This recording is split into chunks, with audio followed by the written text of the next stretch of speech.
Hello everyone, welcome to the Sports Politica podcast. My name is Karim Zidan, and I'm an investigative journalist who's best known for covering the intersection of sports, power, and politics.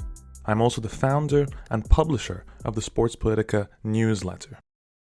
So, I finally decided to dip my toes into the podcasting pool after years of delaying this new venture for reasons I can't even explain myself right now as I sit here and record this first episode. I guess I wanted to stay true to my writing craft, whatever that really means. Maybe the time just wasn't right yet.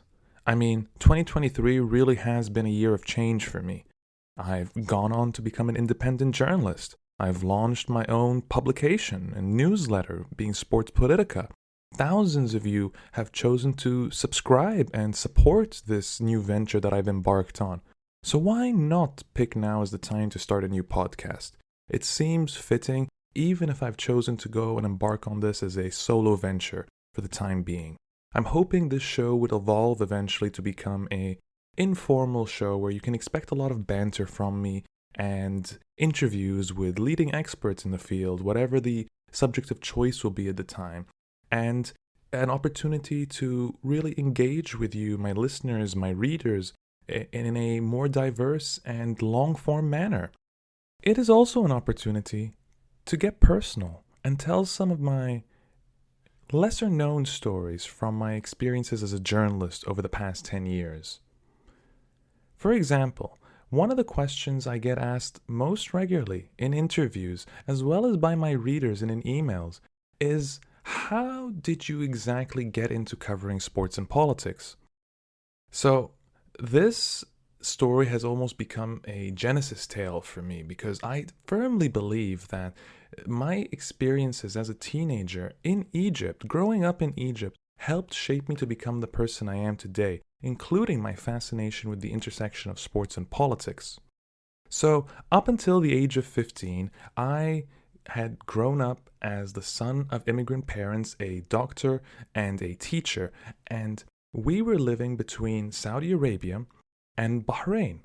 And Bahrain was this tiny island kingdom that was a causeway away, separated by the Kingdom of Saudi Arabia. But by the age of 15, I had returned to live in Egypt, and that was a turning point in my life. My cousin was a massive football fan, and by football I'm referring to what Americans would know as soccer. But my cousin was this massive football fan, and he insisted, Karim, come watch these games with me. And I and him and vast majority of the Egyptians that you'd ever encounter, our favorite team is a club called Al Ahly. And Al Ahly was truly one of the most recognizable teams in all of Africa. It is also arguably the most successful team in all of Africa, having won the African Champions League more times than any other team in the continent.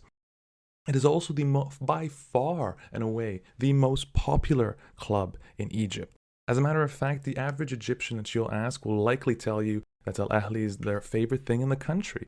And really, given our ongoing crisis, a debt crisis and a military dictatorship at the helm, the truth is that Al Ahly might be the only good thing remaining for a vast majority of Egyptians. While I had always grown up as a fan of Al Ahly, my entire family supported the club. My real fandom with the club began in 2007, which was the year I returned to live in Egypt after spending about 10 years in Bahrain. I'm 15 years old at the time, and the very first football match I attend is Al Ahly's exhibition game with Barcelona. Now, this match was supposed to be a celebration of Al Ahly's 100th year of existence. Yeah, it's an old club, I told you. And this match with Barcelona was supposed to be a culmination and a celebration of everything the club had achieved so far. The stadium was packed. Al Ahly played its games in Cairo Stadium, and the stadium could take about 90,000 people in official figures, but For the bigger games, like Egypt's big games back in the day, you could easily fit well over 100,000 if people weren't all sitting in seats, with lots of people standing or sitting in the stairways. But in this case, I'd say it was a full crowd of 90,000 people here to watch what was really one of the most legendary Barcelona lineups. Now, for any of you who are football fans, you'll recognize this team of the Pep Guardiola days, the Samuel Eto'o, the Ronaldinho, and a very, very young Leo Messi. Yes, interestingly enough, my true fandom in sports and football begins with a match that involved a very young Leo Messi. Now, I won't drag you through the details of the match itself because, I'll be honest with you, Egypt's Al Ahly lost quite badly that day. I remember that very clearly. But it wasn't that specific memory that I carry the most. As a matter of fact, I don't really remember much of what took place during the match. I have to watch the highlights sometimes that are available online to really recall what was going on. I do remember though, at one point, it might have been around halftime or so, I decided to go get something to eat, go to the bathroom, and I'm walking around and I see police in Egypt start to swarm this one section of the crowd where the ultras of Al Ahly, this group of young hardcore football fans, these really loud, boisterous fans, sat themselves in a section called Tel Tashmel, which was the cheapest seats in the entire stadium. And that was done on purpose. It was because the ultras really came from all walks of life and they wanted to be in a section of the stadium that was accessible to the vast majority of their fans. So Tel Tashmel really became this iconic section. And these ultras, I should mention, had also just started their entire group that year in 2007. Before that, there were no ultras. So what I witness is police start to swarm this section and grab and pull out these different fans and just beat their asses with these batons. Awful, awful beating. Something I had never witnessed before in my entire life. Like, imagine yourself, 15 years old, you're attending this big sports game. It's supposed to be a great, happy, family fun. And what you're actually seeing is people who look just like you, your age, being dragged out of the stands and beaten for what appears to be absolutely no reason.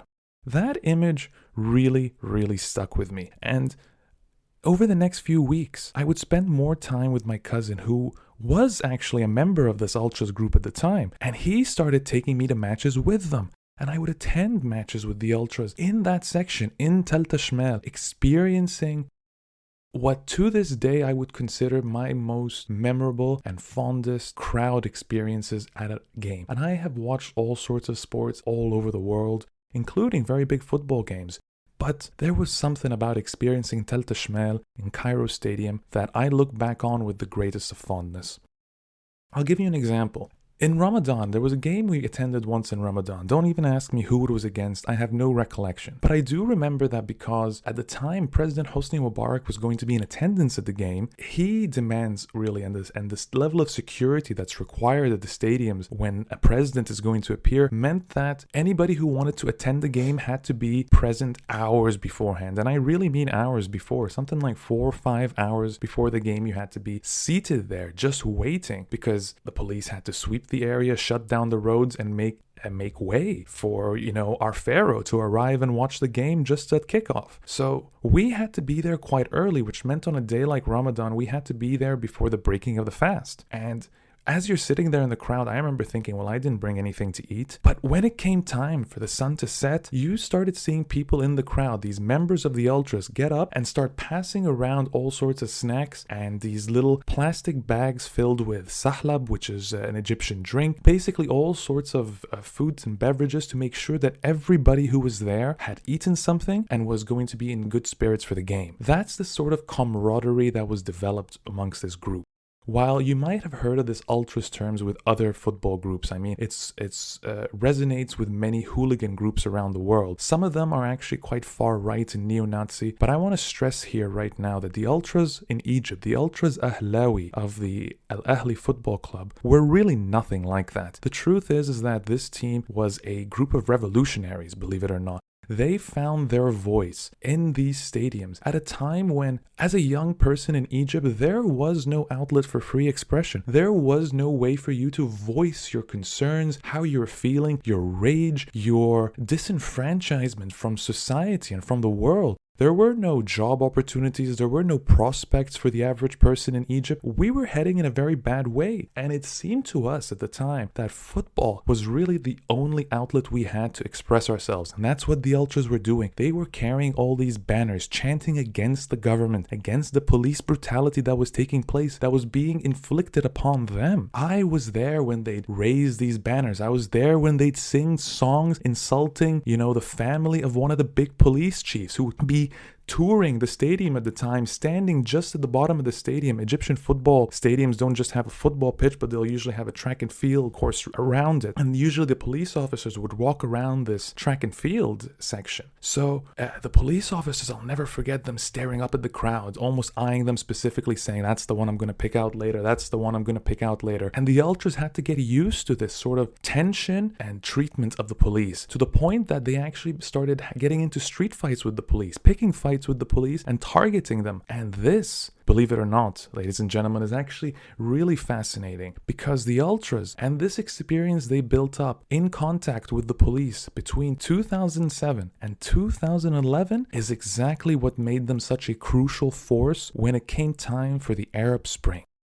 I remember that time very, very clearly. I actually wasn't in Egypt then. I had graduated from high school in Cairo in 2009 and moved to Toronto, where I was actually studying at the University of Toronto when the Arab Spring kicked off. I remember watching anxiously, terrified during those first crucial 18 days where Egypt descended into this state of chaos. I really mean chaos. On one of those days, there's one of the most famous conflicts that took place during those 18 days before the fall of the Egyptian government, was this event called the Battle of the Camels, where Tahrir Square, which was the main square where protesters were gathering, was invaded by thugs on camelback.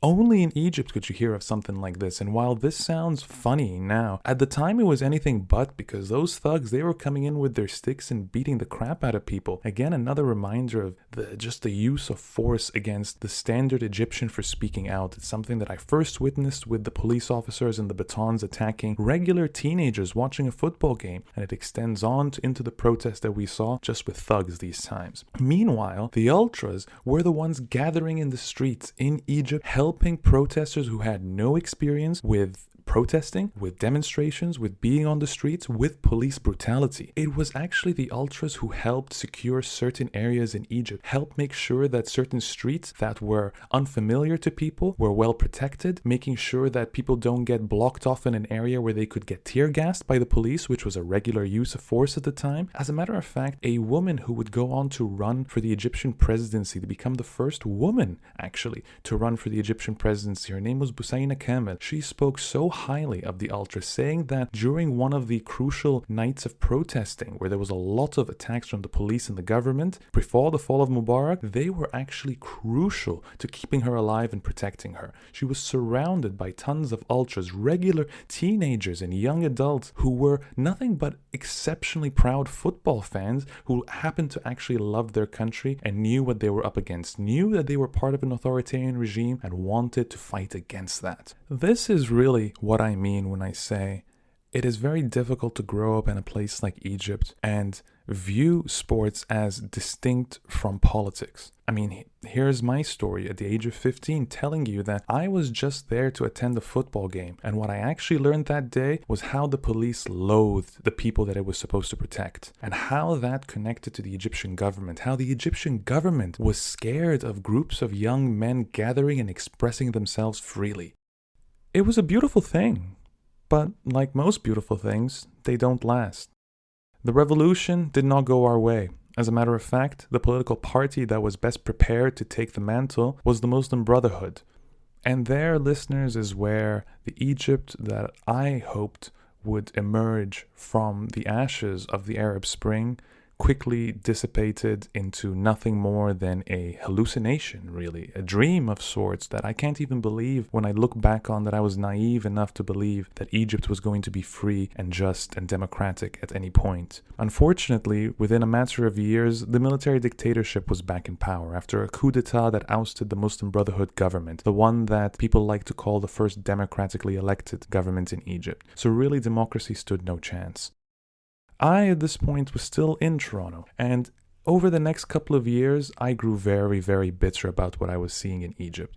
First of which was the immediate imprisonment of nearly 60,000 political prisoners in Egypt. And second of all, and this one is quite crucial for you all to understand, the ultras were designated as a terrorist entity in Egypt. This was the way the Egyptian government could guarantee that it could criminally charge and limit the scope and effectiveness of such a powerful and influential entity of young men in Egypt. They had done nothing wrong that warranted such treatment, but the Egyptian government feared them so much that it was easier to designate them a terrorist entity than to let them thrive and continue to express themselves and gather support amongst young men in Egypt.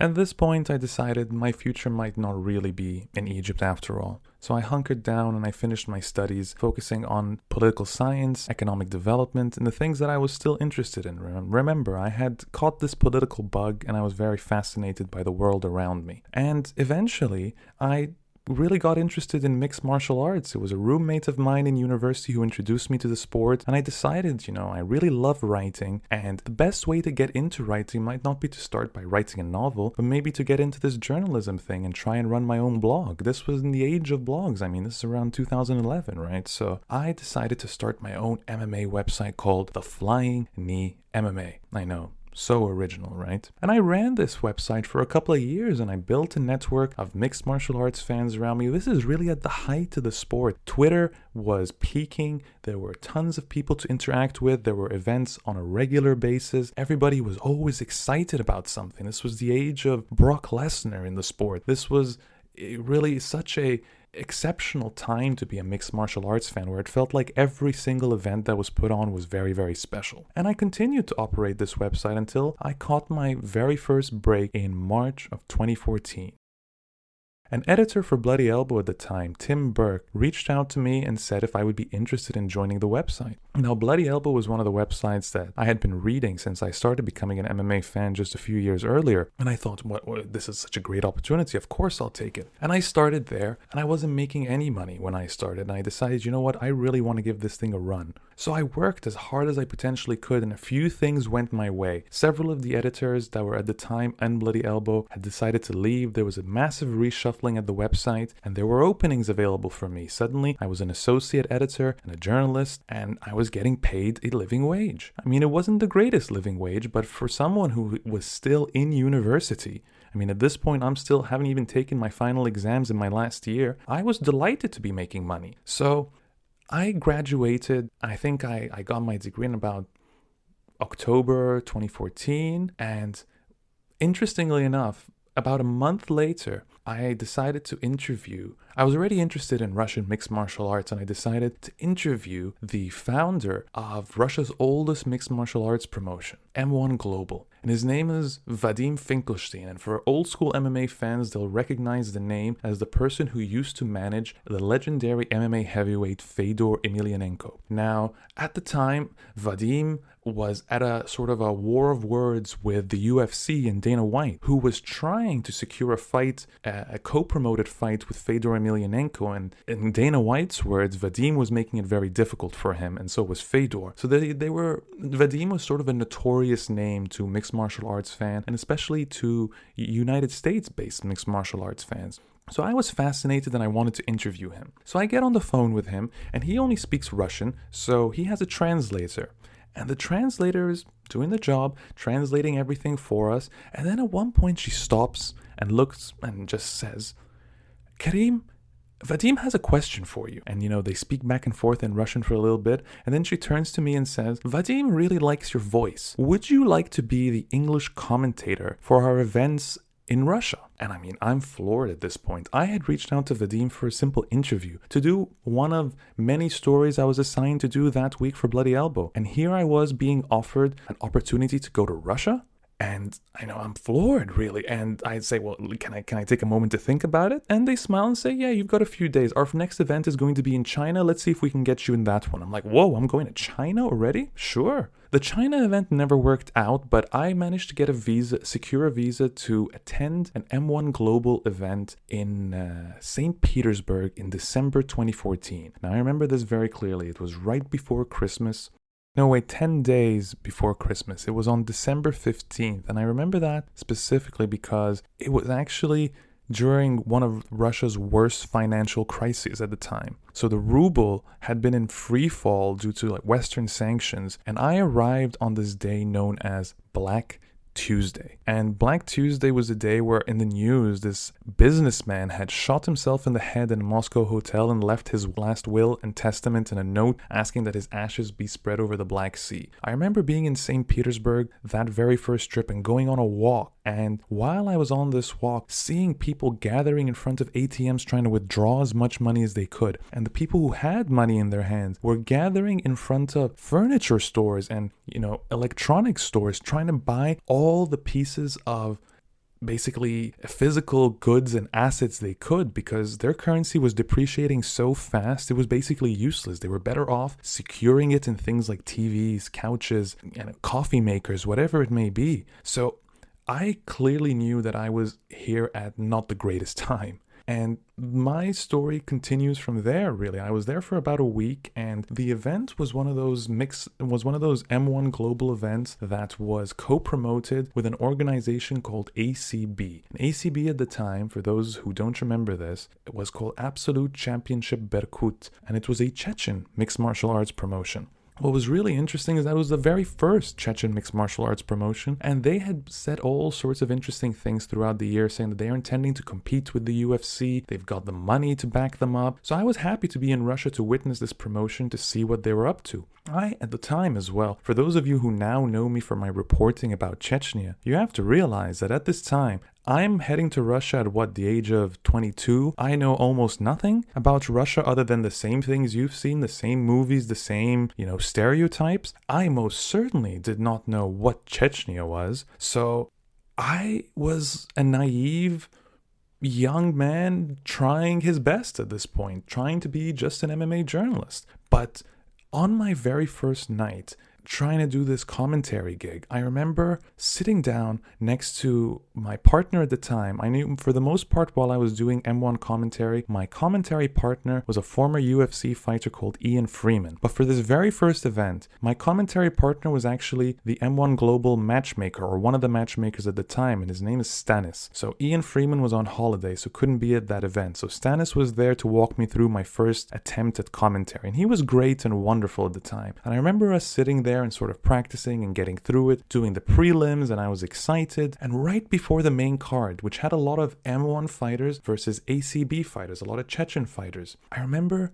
the crowd went quiet. And I look around and I don't quite understand why the crowd's suddenly quiet. I mean, it's been a boisterous, loud, roary night. And I turn and you see this collection of men with these trimmed, pointy beards walking down and sort of circling the area around the cage and just staring at different people and then, shaking hands and giving a hug to specific Chechen fighters. They were all wearing these same shirts with pictures of Ramzan Kadyrov, who I didn't know who Ramzan Kadyrov was at the time, the warlord in charge of Chechnya, but I would learn very quickly. I turned to Stas and I said, why has the mood suddenly shifted? And he checked and made sure we were on mute and everything, and he was just looking very intently in front of him and said, let's not talk about these people right now. They're not good people. Now, there could be a world, an alternate universe where I never asked the question, who are these people? There could be an alternate universe where I wasn't curious at all, and who knows how that universe would have turned out. As we know, that was not what I did. What I actually did was I pestered him until he started explaining to me what was happening. This is well after the event I found, and over the next couple of trips to Russia. My second trip was to Moscow, my third was to Orenburg, and then I was back in St. Petersburg. And across all these events, I would talk to Stanis and learn from him, and talk to others in M1 Global and learn from them. And what I found out was that Ramzan Kadyrov was this warlord, as I mentioned, this strong man, this tyrant with an iron grip over this enclave in the North Caucasus region of Russia called Chechnya. And he was basically shaping this republic in his own image. It was a conservative Sunni Muslim republic, but one where he was actually fostering this love for combat sports. As I had learned that very same year that I was starting to do these events in Russia, Ramzan Kadyrov had just launched his first mixed martial arts fight club, a fight club that will come to be known as Akhmat MMA.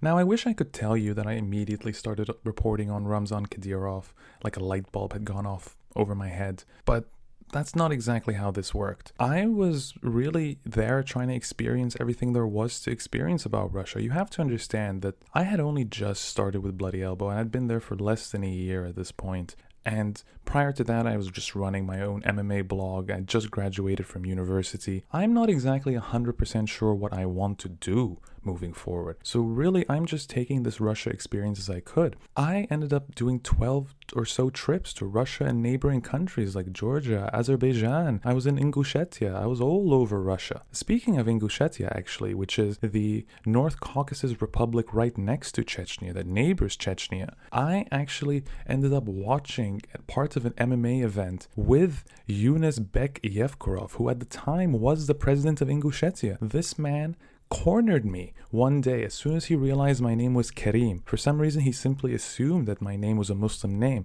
I'll give you this though. In Egypt, there's 10% of the population that's actually Coptic Christian, and Kerim is a name that is regularly used for Christians as well. But Yevkurov didn't know that and immediately assumed I was Muslim. I mean, he was right, but that's against the point. And he grabs me and starts introducing me to his entourage as Muslim Canadians, this Muslim Canadian, like I was this unicorn that showed up in Russia, and immediately just took me arm in arm, sat me next to him in the front row, and just pointed at the cage and said, "Let's watch." Well, he doesn't really say that. He said something to me in Russian, but I assumed what he said was "let's watch." He clearly had no idea that I had commentary duty to do. So, I mean, I stuck around for a match or two. It's still the prelims. Those prelims, very few people really watch that specific portion of the stream. We don't really tend to need to do commentary for it, but we like to get started, Ian and I, to at least be sort of warmed up when the big fights were ready to take place. And I can see Ian sitting there just looking from side to side, and he spots me. And he's like, what on earth is going on? And I eventually am able to get away from this president, trying to do it without, making him look bad. But it was just one of these random situations that I ended up being involved in. Now, mind you, Yevkurov is actually even more relevant now. While he's not currently the president of Ingushetia, he's actually one of the deputy defense ministers of the Russian Federation right now, which means he's one of the people who is currently heavily involved in Russia's invasion of Ukraine.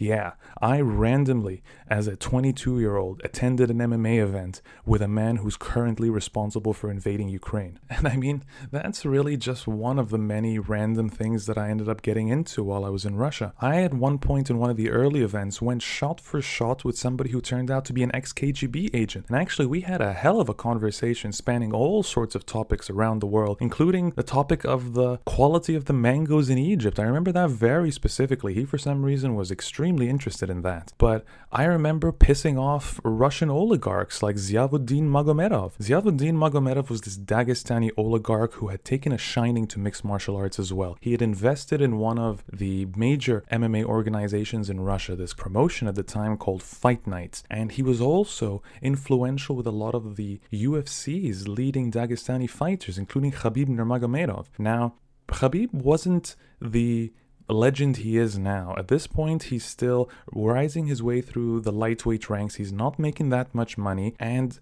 Ziauddin Magomedov basically swoops in and becomes his sugar daddy. He pays for the surgeries he needs. He buys him cars. He pays for his travel. He creates a specialized team around Khabib and anoints Khabib as this president of the club. He's basically trying to emulate Ramzan Kadyrov, but outside of Chechnya. And I wrote many articles about Magomedov's past, his shady dealings, his attempts to sort of ingratiate himself to Vladimir Putin, the president of Russia. And I would find out years later from a person who worked as sort of Ziauddin Magomedov's English teacher and English tutor, that Magomedov would pull out my articles that I wrote for Bloody Elbow and other outlets about him and would read them, and apparently he was utterly furious about these articles, utterly furious. Magomedov never really had a chance, though, to act upon his distaste for me, let's say. He was actually arrested in Russia under these politically motivated circumstances and charges of racketeering and embezzlement of state funds. And he was sentenced to really an unprecedented term of 19 years in prison, despite there being very little evidence of this racketeering and embezzlement. So he prior to this was the owner of one of Russia's largest diversified private holdings, this group called Suma Group. It had all sorts of investments in port logistics, transport, infrastructure, construction. He was really quite influential, and his arrest really had a significant impact on the Russian mixed martial arts landscape. There were really very few people left. There was M1 Global, the organization that I was doing commentary for, and there was Ramzan Kadyrov with his fight club and his own MMA promotion. He would later merge his MMA promotion, this WFCA, World Championships Fighting of Ahmed, something along those lines, terrible translation from Russian, and he would merge it with this organization that I mentioned earlier, my very first visit to Russia, this Absolute Championship Berkut, ACB. They would merge together and form Absolute Championship of Ahmed, ACA. So all these developments were really fascinating for me. While I was in Russia, sort of embracing the moment and the opportunity and learning from my experiences and building my network, I had also decided that, you know what, some of these stories are stories I really want to tell, starting with Ramzan Kadyrov. And I really started just delving into all the reporting that I knew. And I had built up a knowledge base from experiences in Russia and from sources who were willing to talk to me, of course off the record due to the massive risks they could face if anything had been discovered or Ramzan Kadyrov figured out who was speaking to me. But I was able to bring to life stories that no other mixed martial arts reporter could have done at the time. And that really put me on the map. But it also led to me basically being exiled from Russia. It was only a matter of time before M1 Global and other entities and other people started getting extremely worried, saying, listen, these people are now aware of who you are. They will know every time you are in Russia, and we will not be able to protect you while we are here. If you are in Russia, all bets are off the table, and they will know specifically where you are. It's not as if I could just, if I was doing this as an actual reporter, I could land, I could be as inconspicuous as I want, but that's very difficult to do when you're an English commentator and they'll have the list of all the upcoming events and will know the hotel where you're staying. It certainly made my position a lot more tenuous. And by mid-2016, I think, I had just taken part in my last trip to Russia. Don't ask me right now to list which specific M1 global event it was, but it was one of the ones that took place around June or July of 2016. I didn't know at the time it was going to be my last event, but that's how these things work, unfortunately. But where one door shuts, another door opens, and here is where my career went from this, unknown explorer with these interesting opportunities and this ability to tell these stories on a platform like Bloody Elbow, and I started being taken a lot more seriously as a legitimate reporter. And that actually occurred after a man named David Scott, this incredible journalist who I to this day consider a mentor. He reaches out to me on behalf of HBO Real Sports and says he's really fascinated with my reporting on Ramzan Kadyrov. This, I can legitimately say, was one of the turning points of my career. For the next year, David Scott and I would spend a lot of time on the phone. We would spend a lot of time emailing each other back and forth. And eventually we would meet in person multiple times. They were able... In the beginning, he told me, listen, we're really interested in this idea of doing a documentary on Ramzan Kadyrov and his involvement in mixed martial arts. We don't know if it's going to happen. And I had been burned before. I had done all these different stories about these experiences and things I discovered in Russia. A couple of my stories at this point had actually been optioned for films that never came to fruition. So I was really used to hearing these really great, big, optimistic ideas and then being sort of let down a few months later. So even with this HBO opportunity, I actually didn't sort of expect it to go through immediately. So over the course of the year, it started becoming more and more of a reality that, oh my God, they're actually moving forward with this documentary. And eventually, David ended up visiting Chechnya and being one of the rare reporters to get a on-air interview with Ramzan Kadyrov. And this was a crucial moment. The fact that they were able to secure this interview made the documentary that was coming out one of the most important pieces to date on Ramzan Kadyrov. Not just in a sporting landscape, but generally one of the most important pieces on Ramzan Kadyrov. And at that time, during the course of our interactions over a year of me speaking with David and helping him with this story and talking him through it and explaining to him Ramzan Kadyrov. There are reports that emerge in 2017 that Kadyrov is purging his republic's LGBTQ plus community. Particularly, he was focusing on gay men. So they were luring gay men using all those dating apps, etc., and torturing them and then eventually killing them. In some cases, based on the sources that I discussed, the killings were actually being placed upon the family members. So the police would actually lead certain accused gay people after they've been beaten up back to their families and say, you deal with them. And you deal with them meant one specific thing. According to one source of mine, and for those of you who don't want to hear violent incidents, might want to skip forward for about 30 seconds. But one of my sources at the time told me that one of his friends was thrown off the roof of a building by his uncle for this exact same accusation. So it was a very interesting and difficult and quite tragic time to be reporting on Ramzan Kadyrov. And I seem to have been in this strange storm, and the timing was just right for that kind of reporting to flourish. And that's exactly what happened with this HBO Real Sports documentary. They came out to where I was living at the time, which was Toronto, and they filmed me. And I remember sitting there for 5 hours, 5 whole hours, as they filmed me and asked all these different questions. David Scott gave one of the most thorough interviews, and I think I gave every single ounce that was in me that day. 5 hours is a long time to be speaking. I mean, I've been speaking for a little more than 30 minutes and I'm already tired right now. But it was worth it. In the end, they didn't use much more than 5 minutes of my of my interview, but it was still very much worth it. And about 25-minute piece to have 5 minutes of airtime on such a prestigious sports program at the time opened up a wide range of doors for me. Of course, it didn't make my life easier. I continued to receive death threats from Ramzan Kadyrov and his henchmen, and I had to learn at a very young age how to handle that kind of pressure, dealing with death threats, sifting through the various threats to determine which one is an active threat, versus which one is an attempted intimidation, sending these things to security teams and discussing it with them. I remember when I got nominated for my first MMA Journalist of the Year award, it was in 2017. It was a long discussion with my boss, Nate Wilcox at Bloody Elbow, and with Vox Media before they actually let me go. And the following year, when I attempted to attend, when I was nominated yet again, they insisted that I could only go with a bodyguard. And I hated the idea so much of being followed around by a bodyguard that I said, no, I'm just not going to attend. And that just became my experience over the next few years. I would miss out on certain big events because I was always worried that something could happen. Because unfortunately, the threat was truly there, at least so I had been told. So it was a very difficult time for me. I mean, I got married in the summer of 2018, and just because I had been so used to not geolocating myself, all our friends, all the people who had been invited to this destination wedding had been told very specifically not to announce where they were going and to be very careful with the pictures they posted and when. People weren't even necessarily allowed to post pictures the day of. It was in the following days thereafter. And that's not a way you really would want to live, is it? But as I speak to you now, all these years later, and as things have somewhat cooled down, I look back in that time with still no regrets. I don't think I would have done anything any differently.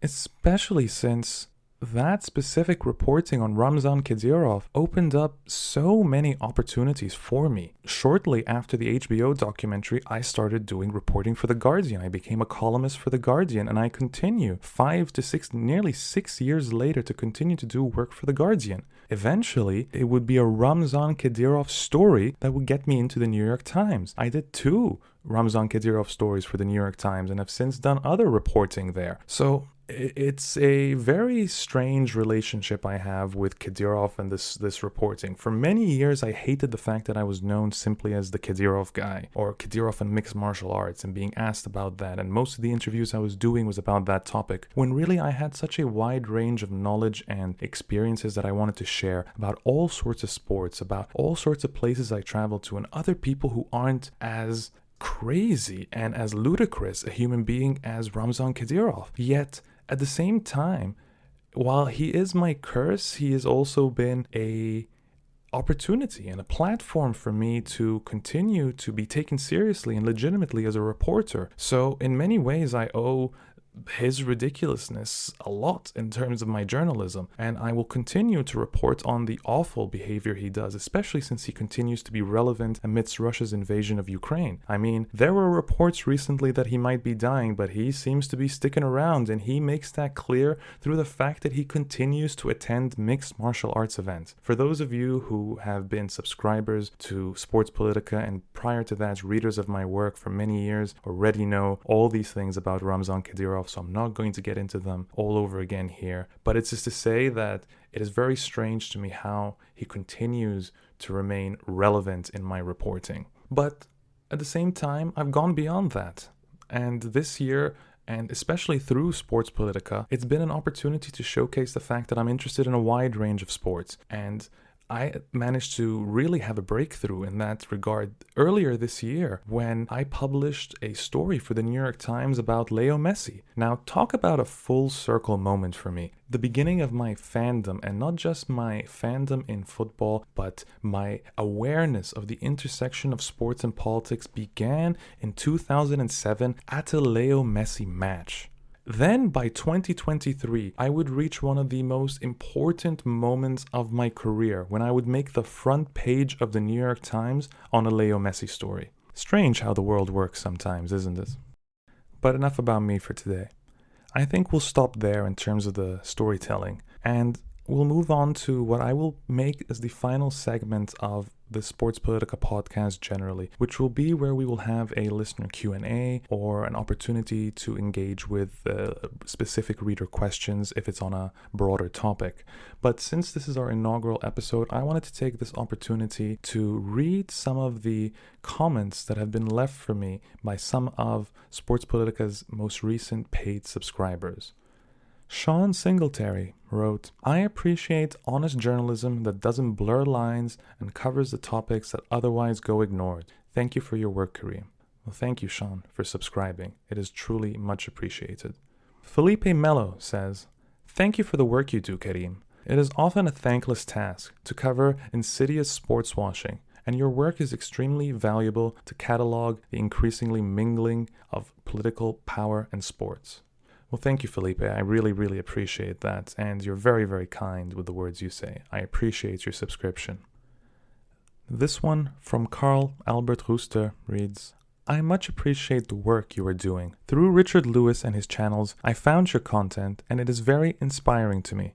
As a lifelong and deeply rooted sports fan, I have sought out unique individuals like yourself who are giving voice to all decent sports fans and enthusiasts who are not indifferent to what's going on and do not wish to see their sports sold out. Thanks a lot." Well, thank you, Carl. I truly appreciate it. Once again, thank you for your subscription and for reading my work. And finally, I'm going to end with this one from Jin. "You write well." I'm glad you think so, Jin. Thank you. And thank you, everyone, for listening to the very first edition of the Sports Politica podcast. Until next time, take care.